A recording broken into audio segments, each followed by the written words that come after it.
Exactly, said Denicky. But the problem comes towards the end of the landfill's life.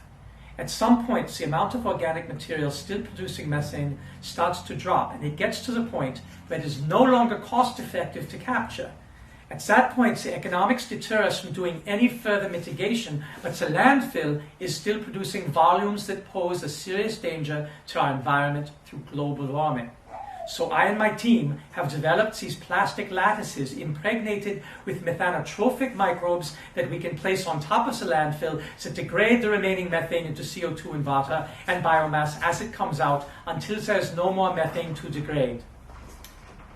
After half a decade of working with methanogens to make methane, this was the first I had heard of harnessing methanotrophs that eat methane. And it turns out they aren't exotic or hard to come by at all. Methanotrophs live everywhere in natural ecosystems. Wikipedia tells us, quote, methanotrophs, sometimes called methanophils or methanophiles, are prokaryotes that metabolize methane as their source of carbon and energy.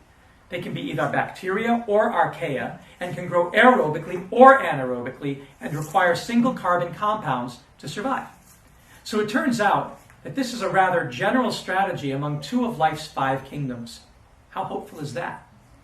It further tells us, quote, methanotrophs are especially common in or near environments where methane is produced, although some methanotrophs can oxidize atmospheric methane. Their habitats include wetlands, soils, marshes, rice paddies, landfills, aquatic systems, lakes, oceans, streams, and more.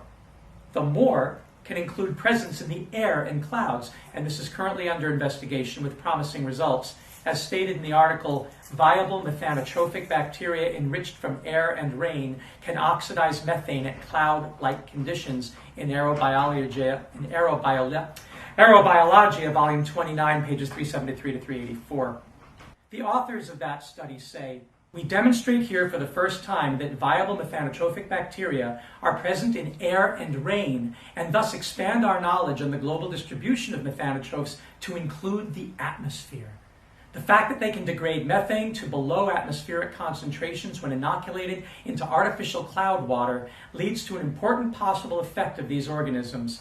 The atmosphere may not only function as a medium for microbial dissemination, but also as a site of active microbial methane turnover. So perhaps biogenic methane isn't such a worry after all.